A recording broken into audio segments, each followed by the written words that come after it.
What's good, gentlemen? Welcome to my review for Day 2 of WrestleMania 36. Day 2 of WrestleMania. New Japan Pro Wrestling effect? I think so, ladies and gentlemen. But, it all seriously. Now, overall, this day was much better than Day 1. There was only really one match instead of, like, what? 3 from Day 1? And the John Cena Firefly Funhouse match, if you could even call it that, was amazing. Like I mentioned before with the Boneyard match, it's one of the best main roster matches I've seen in fucking years. The Bray Wyatt match, that was better. Now, you'll probably say, oh, Glenn, you're biased because it's John Cena. I probably am. Y'all know me, I'm a Cena mark. But I thought the Bray Wyatt match was a little bit better than the Boneyard match. And yeah, man. So let's just jump right in. Now, we started the show off with the intro for WrestleMania, which honestly that was the first time I saw it because like I mentioned before, the first Day 1 I was too busy. I was making some popcorn while everything was going on, and I thought the intro for WrestleMania 36 was actually pretty funny. I liked it. So anyway, let's get to the show. So we started off. I'm not going to be talking about the pre-show match with like Liv Morgan and shit. We had the Charlotte Flair versus Rhea Ripley for the NXT Women's title. Now, overall, this match was great. It was physical, hard-hitting, and my God, can Rhea fucking sell. So you first had Charlotte come out. She looked good. I liked her robe. And then you had Rhea Ripley come out, dressed up as my man, fucking motherfucking Vegeta. Yes, you heard me right, ladies and gentlemen. Rhea Ripley came out. Now, at first, when I saw her wearing the white and blue, I thought it was a little off because I'm so used to seeing her wearing black. But then when I found out on Twitter, everyone said, oh, she's dressed up like Vegeta. I'm like, oh, okay, I get it. And I ended up just falling in love with it. Although JD said, I understand this is Goku from Dragon Ball, and I'm just like, Vegeta. Shit like that irks the shit out of me. Like, I was getting a little triggered too when JD reviewed TakeOver 25, and he said that Johnny Gargano was wearing Superman colors when he was rocking Captain Marvel. But that's neither here nor there. Anyway, I already mentioned before, the match was physical, the match was hard-hitting. First off, started with Charlotte being dominant. She was like, oh, this is your NXT Women's Champion. Then Rhea got on the offensive. She started to get a lot of fits. Then she started getting on the offensive, like digging Charlotte into the corner and shit. It looked great. But then Charlotte kind of countered this move. Kind of moved out of the way when Rhea was doing something when Charlotte was in the apron and leaned her leg or knee against the top rope, and from there Charlotte just started attacking the knee, and like I said before, she came out dressed like Vegeta, and just like in DBZ, this match was 90% fucking screaming. Like legit, I don't know if I'm watching with how much Rhea was selling her knee. I didn't know if I was watching a wrestling match or fucking Goku Vegeta charging their ki. Either way, this match was awesome. This match was great. Great way to start the show, and you know she started attacking the knee like it was for Rhea. I don't know. I keep trying to say her name. Rhea was selling the knee like her kneecap fucking shattered. She's like, and she's like slapping the motherfucker, being like, come on, work, you stupid thing. And she's like slapping her knee, trying to get the blood back in there. She fucking sold it, man. Like, she fucking sold it. And can we all agree that Charlotte has a mean Boston crab? My God, that shit looks like it hurts. I would definitely not want to be on the receiving end of a Charlotte Flair Boston crab. Anyway, but unfortunately, but then eventually, once the knee started getting into play, I started getting nervous because I was hoping Rhea would retain the title, and you know, and this would be one and done. But no, as soon as Charlotte got the figure 4 in there, turned to figure 8, Rhea tapped out, and of course, Charlotte's your new NXT Women's Champion. Now, while I hate this decision because this is senile Vince being senile Vince, and the AEW effect once again at work, I'm going to try and look at the positives of this because with Charlotte going to NXT, now I don't know if she'll make appearances on Monday Night Raw like usual, or if Rhea's going to go back, is going to be taking her spot for the time being on Raw or SmackDown, or what will happen.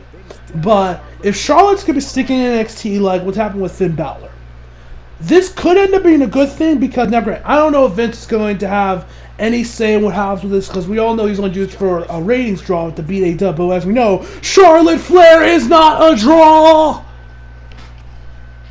as we all know that, with her being in NXT, now Finn Balor has looked the best he has in fucking years since he went back to NXT and he's become the Prince. Something similar could happen with Charlotte, and she ends up becoming amazing. She could be because me personally, I like Charlotte, but would I agree that she's kind of been overly pushed a little bit, and she definitely deserves the reputation of being the female Roman Reigns? Yes. But if she's in NXT, that might end up being where they might slowly kind of pull her back on her push a little bit and not be so obsessed with, like, we gotta top Ric Flair's record! We need to top Ric Flair's 16 reigns as soon as possible, you know? Something like that could happen. With Charlotte, where they could book her a lot better, and two, without she's gonna be champion, we are at the very least gonna get some decent matches to take over.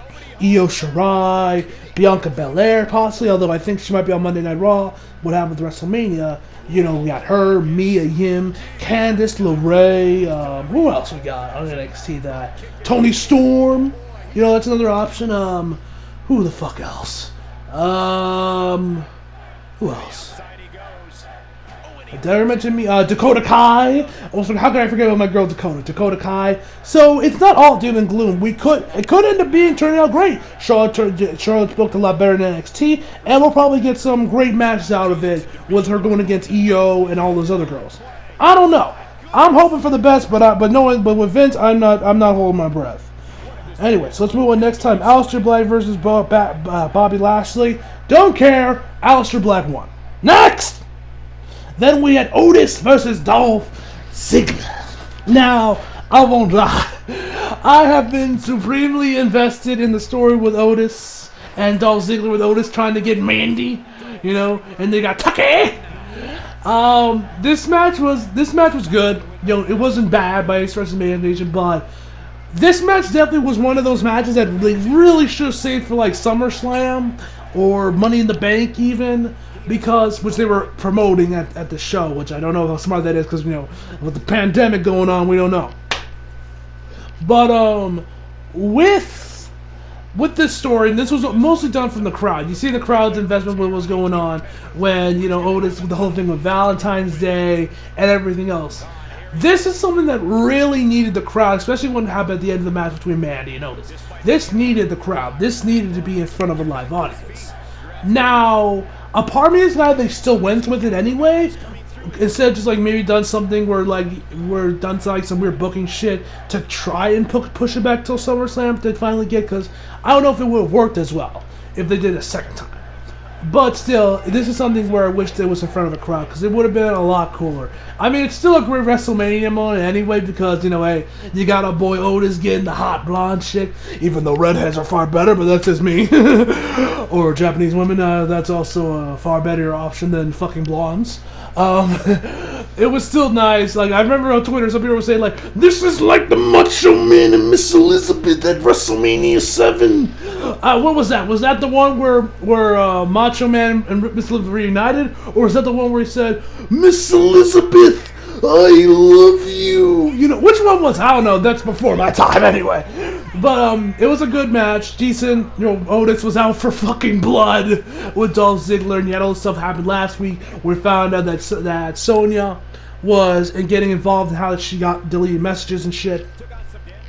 But, afterwards, so around the middle part of the match, when Otis goes for the caterpillar, Sonya gets on top of the apron and distracts the rest so Dolph can get in a low blow. After that, then Mandy comes in there, slaps the shit out of Sonya, and eventually, and also distracts, it also pushes her into the ring, so the ref is distracted with Sonya, then she gets into the ring and low blows Dolph, which that was pretty awesome. But man, imagine this was in front of a crowd. People would have popped the shit out when Mandy came out there and low blow Dolph. I could hear the chants right here. They'd probably chant, holy shit, or I don't know what they would have been chanting with these smart marks at WrestleMania, man. You can't really predict them.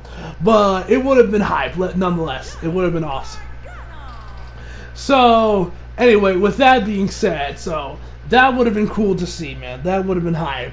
But anyway, Otis hits the caterpillar and ends up getting the 1, 2, 3, and of course pins her. He picks up Mandy and Mandy kisses him, and we're all like, "Oh yeah!" We're like, "Yeah!" And we know I bet Otis is getting some tonight, ladies and gentlemen.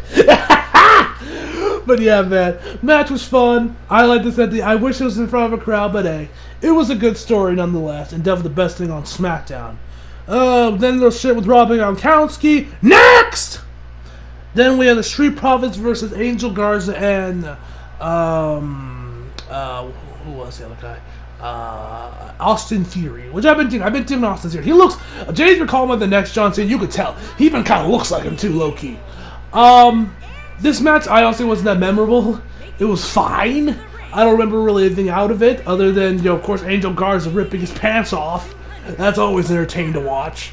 But yeah, let's just talk about the ending. So, you had Zelina Vega after the match was ended kind of come in there, and all three of them kind of started mugging the Street Profits, and they were just going at them. Then my girl Bianca Belair comes out, and I'm like, and I'm hyped for this because it's Bianca. I love me some Bianca. Comes in there, says it, and on commentary they don't mention one single time that Bianca is married to Montez Ford. Why? Legit, why? I'm legit asking this question. Why? Like, this is Vince. He takes us for fucking idiots, so whatever. It was nice, although you could imagine if you're someone that doesn't watch NXT or you don't follow either of them. I can imagine people would be so confused how the way that Montez was looking at Bianca, the shit they were doing together when they got in the ring. But yeah, it was cool. I think Bianca's probably main roster bound at this point, so but nah. All right, what happened? What was next? Oh yeah, the women's title match. The women's SmackDown Live Women's Championship match. Fine for what it was. It only really started getting good around the end of it. So Tamina was the first to get eliminated with all the women coming on top of each other. Everyone's doing shit off the top rope. Then Naomi from the bank statement, and then at the end of the match. You had Lacey Evans come in, or Loser Evans, excuse me, come into the ring, and they were going in. Sasha and Bayley were, of course, teaming up against her. And there was this one spot where they had Lacey, and I think she was like at the second rope, and Sasha was holding her or something, and then there was Bayley coming after for the attack. Lacey got out of the way, and she ended up hitting Sasha. Bayley did. She ended up hitting Sasha, and that was crazy. And then later on the match, Sasha's like, "Really? What are you doing? Come on!" And Bayley's like, "I'm sorry, I didn't see you. Let's finish up the match now, and we'll talk about it later." So then later on the match, Lacey goes for a loser's right. So she goes in there. Bayley actually moves Sasha out of the way and counters the move, but ends up Sasha taking the hit, and then Lacey pins her. But Sasha Bayley just stands there and doesn't even try to help her out. Now, I'm sure that I'm not the only one that's getting Triple H Batista WrestleMania 21 vibes, am I? You can tell I've been watching the network, because like I said last time, the network currently right now is free. Like, free.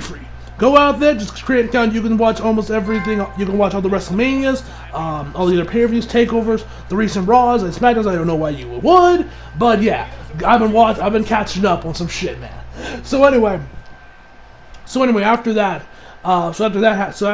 she pins her 1, 2, 3, and then later on it's just Sasha, it's just Bayley and Lacey. Then Sasha actually comes in there and gives Bayley the assist, and of course Bayley gets to win. And then we end the match, and then we ended with Sasha handing Bayley back the championship. Now, obviously, this is planting seeds for a match between these two at SummerSlam, which is in Boston, Sasha's hometown. Now, it looks like they might have Sasha be this babyface for that feud, and Bayley be the heel, or they could end up having Sasha go heel on her, or I guess betray Bayley and have Bayley go back to the face thing with the hugging and everything by attacking her and Bayley's like, we're friends, come on. That was an accident. I don't know where they're going to go, but I'm definitely intrigued, and I definitely look forward to seeing their match at TakeOver Boston, because when you got Sasha's hometown crowd in there, it's going to be interesting nonetheless what happens. So, yeah. Fine enough match, nothing really major. Then we had the Firefly Funhouse match. Oh, Jesus Christ. Y'all know those episodes in like Naruto or just TV shows in general, or when the Scarecrow is introduced in something whenever it has to do with Batman, where you get inside the characters' heads and you just see their darkest fears. You remember that episode in Power Rangers Jungle Fear, for the two of you that actually watched that, for the two of you that actually know what the fuck I'm talking about. Or, I think there was an episode of Naruto that did that as well, with Naruto. Or literally anytime we see Scarecrow in the Batman mythos, whether it's comics, movies, or video games, we always get inside the character's head, and then we just see their darkest fears, and it always gets stored and always a lot of weird shit. But it's usually used for character development and getting stuff, and just getting us more in tune with it, or just figuring out what goes on inside of the character's head. Whether it's getting like a new power up, or just character development, whatever it is, it usually serves that kind of purpose. Which is kind of what happened here with this match. Could have served was more of a statement than a match. Like I mentioned before, it wasn't really a match. It was more like you could view it as like a reset button for WWE to do Bray Wyatt and actually book him the way he should have been. Will they? I don't know. I don't trust these fuckers. But it's definitely at least worth thinking about that could be in the direction of it. Now the match itself was really good. This match was honestly the match of the night for me. And match of the 2-day night, this was my favorite match. So you had it where John Cena, so you had John, do this whole thing where he's like, all right, let's go, let's wrestle. Then we have a shot of Vince McMahon. I think this is a WrestleMania 1 where he's like, welcome to WrestleMania, but it's like distorted and shit. And then we get John transported into the Firefly Funhouse. And then you got all the puppets, and you got Rambler, and I tell him, he went in there, John, and through this door. So he goes to the door, and then we see the SmackDown, and then you have Bray in the ring, actually, edited together with clips of Kurt Angle during John Cena's debut, where he said, where he's like, who has enough ruthless aggression? Somebody from the back come out there and face me. The whole thing. So John comes back, modern John Cena legit comes back in those trunks he used to wear back when he debuted, and my man was rocking straight up Goku colors. So I guess everyone's a fan of Dragon Ball nowadays. I don't know if it's just a coincidence or my man John has been watching some Dragon Ball recently. Either way, I like it. And you see the SmackDown fist in the background, which is hyped to see the fist again.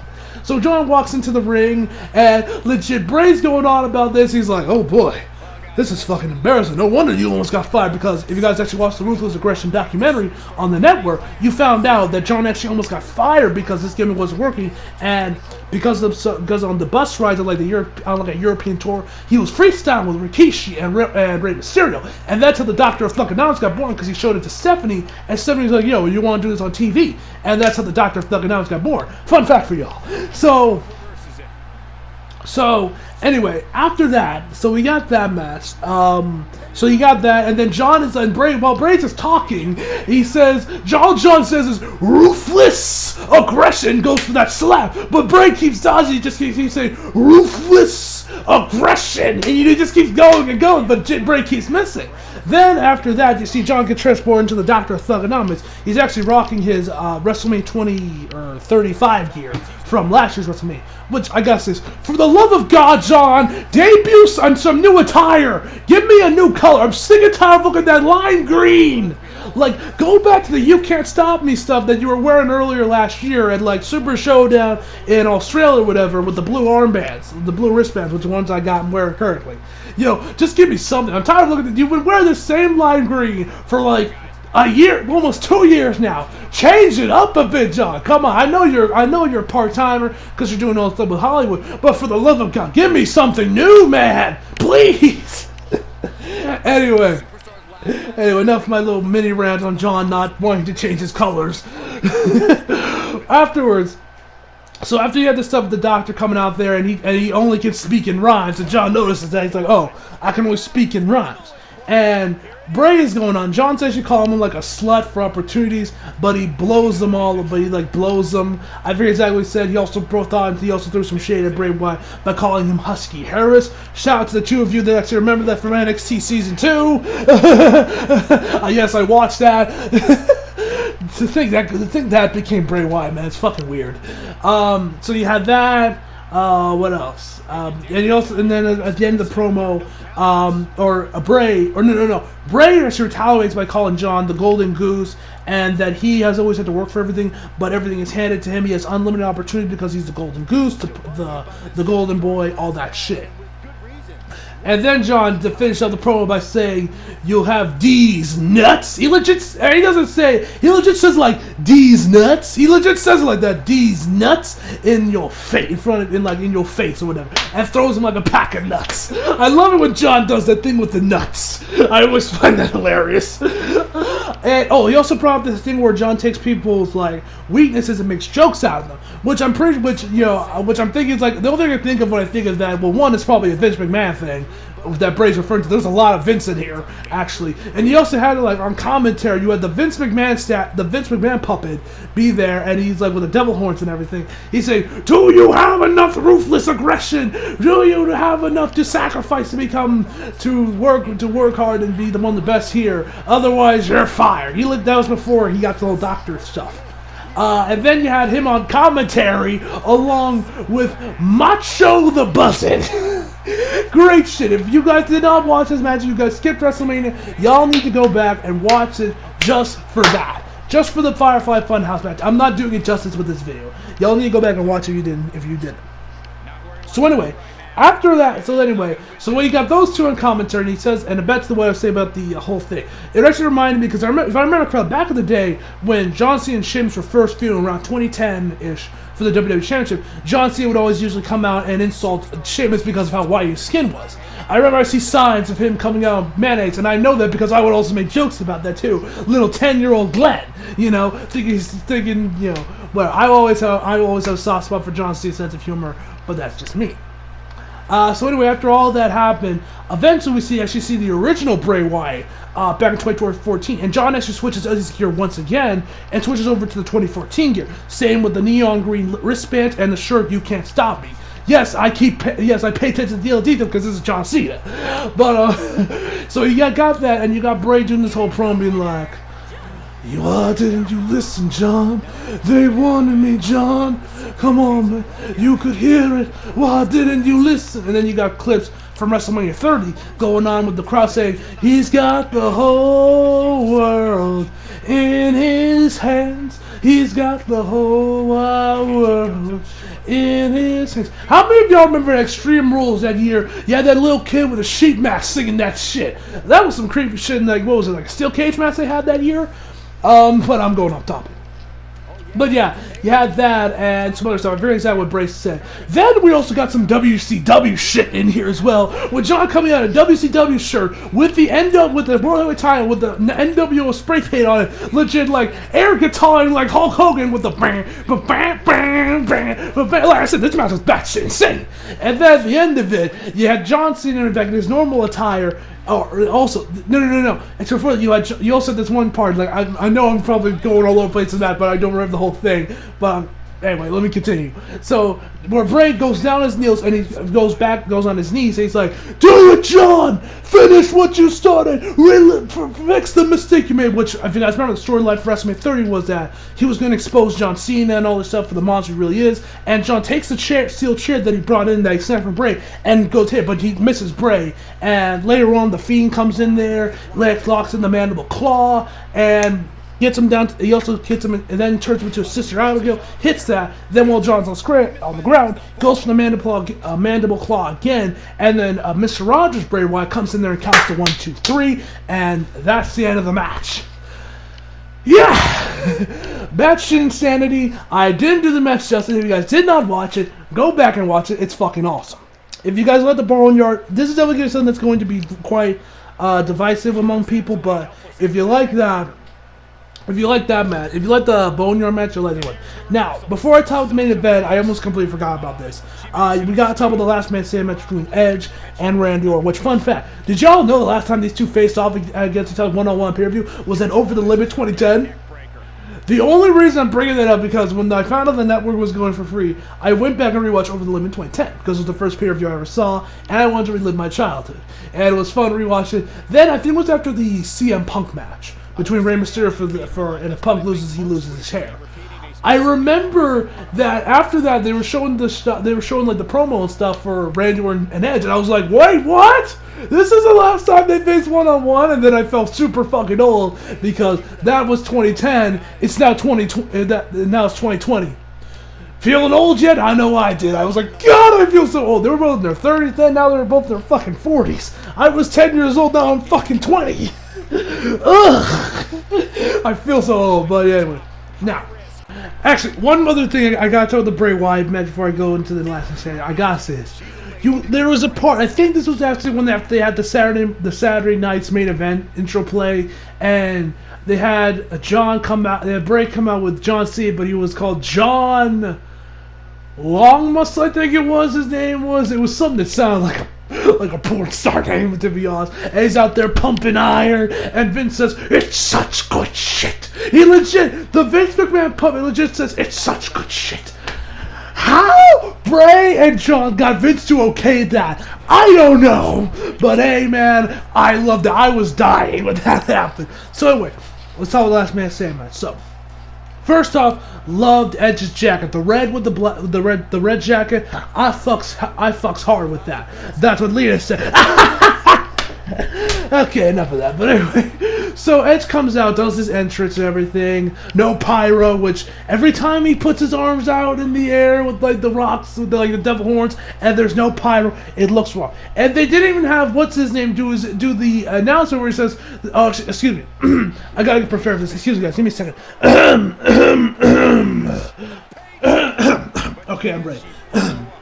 The Rated R Superstar Edge! Did I make your ear bleed, or was that pretty good? Tell me in the comments. So anyway, and Edge is just kind of waiting there at the Rain makes his music pits, and we're just sitting there waiting for Edge, for Rain to make his appearance. Now, after about a minute, I'm like, yo, Edge, you should turn around. Because if it's been like a minute, Edge usually comes from behind. And I'm like, and then the music's still playing, and Edge is still looking. I'm like, fam, turn the fuck around.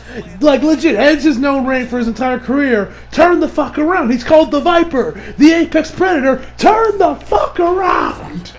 But he doesn't, and then Randy comes out of nowhere with an RKO from out of nowhere. Now, we actually see in the replay that Randy was actually disguised as a cameraman, put the camera down, took the hoodie off, and then come into the ring and hit the RKO.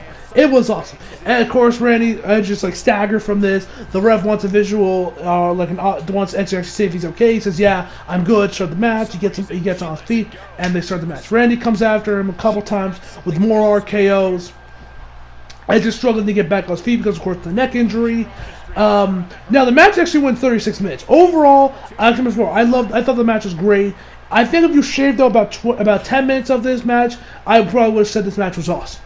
But it was still great. It wasn't as good as it really should have been. This match legit should have been like that brawl between Tommaso Ciampa and Johnny Gargano on the last NXT show where they actually had a crowd. The first one at the that was actually at the PC, and you had Johnny putting Ciampa through the glass of a door. Ciampa's throwing weights at the glasses on like the gym area, the weight room. It should have been as hard as he said. Now, I know they probably couldn't do that because of Edge's neck injuries. I know he said in the 24th driver that he's not going to be able to do anything with thumbtacks or going through tables that are lit on fire. So, I don't know if he can go through like a door, can be thrown to like the glass of a door. I don't know. But Randy and Edge did the best they could, what they could, and the match still was great. Match 4 was a little too long. Probably could shade it probably about 10 minutes, made it a little bit quicker, and it probably would have been probably the best match of the night outside of the John Cena Bray Wyatt match. But anyway, so after that, they just start going all over the place, and Edge does like an elbow drop from top of a ladder into a table. You had some other stuff where they went to like the NXT production truck where Edge hits some, where they also go around. Also, one other thing I liked this match had more of a found footage-ish vibe where you had cameramen getting knocked down, and there was this one angle where Randy was at the camera where the camera was on the floor and Edge was on the floor crawling around, and they actually switched the camera angle of that camera, which made it look like a found footage horror movie. So I like that they went more of a found footagey vibe, and then you also have cameramen to get down. You have other cameramen rushing over to the job to get the action. It's like all shaky and shit. I like that vibe. I like that they went more of a found footage-ish vibe with this match. I thought that was actually pretty cool. But anyway, after that, So they go in over there. They also go into like the area where Johnny Gargano head got thrown into a wall. Unfortunately, walls were busted this time. Unfortunately, so you had that. But you also had like where Edge Edge put him on that table and legit climbed on top of this chain fence that was on the roof for some reason. I don't know if that's like from a steel cage or Hell in a Cell or whatever. But he climbs on top of that and hits an elbow drop on him from there. So that was pretty cool. Then he goes through like the weight room, which leads him to the NXT production area, and then they just kind of fight on there. Randy gets some chairs, Edge hits a couple spears, and we also see Randy. I think Randy also hit an RKO from there as well. It looked like he was actually going to go for the punt kick, which I was actually starting to get excited for because we haven't seen the punt kick in so long. But of course, Edge counters it. He hits him with an RKO. He tells the ref to stop fucking counting. Obviously, they bleeped out the fucking part. And Edge grabs the chairs that Randy brought over and hits him with a concerto. But right before that, Edge has all this emotion where he doesn't want to do it. He doesn't want to do it because remember, these two are like brothers to each other. They're like brothers. But Edge eventually does it, and Randy, of course, doesn't make the 10 count. I thought that last like 2 minutes of it, where Edge just like doesn't know whether or not, where he's like, looks like he's damn near crying at what he's about to do to Randy Orton. That was great shit. Absolute great shit. So Edge won the match, of course, and yeah, was it a little too long? Yeah, but I think it was still a great match overall. So then we have the main event, which is Brock Lesnar versus Drew McIntyre. This match was awesome.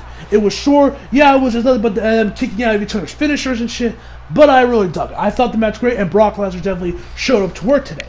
So, of course, now we didn't have Paul Heyman do the whole, ladies and gentlemen, my name is Paul Heyman, and introducing the reigning, defending, undisputed heavyweight champion of the world, Brock Lesnar. None of that.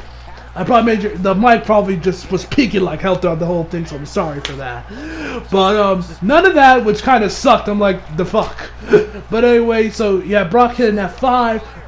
Drew kicks out of 1. Of course, you had the usual German suplexes, Claymore kicks. I like that actually on the second Claymore kick that Drew went through. You hear Paul saying he's going for another one. He's going for another one. He tells Brock that he's going for another one. And of course, Brock dodges it. I thought that was a really nice touch of that from the manager. I guess Paul Heyman's been getting some inspiration from AEW with what Arn Anderson's been doing with Cody. Anyway, so you had that. Couple more Claymore kicks, couple more F5s. But eventually Drew gets in the Claymore kick and gets a 1, 2, 3 and wins the championship. I was happy for Drew. I love Drew McIntyre. I love this new run he's been on. I love his new theme. And I'm just so happy they finally became the WWE champion. Because he fucking earned it. The man has been an absolute beast recently since coming back to WWE.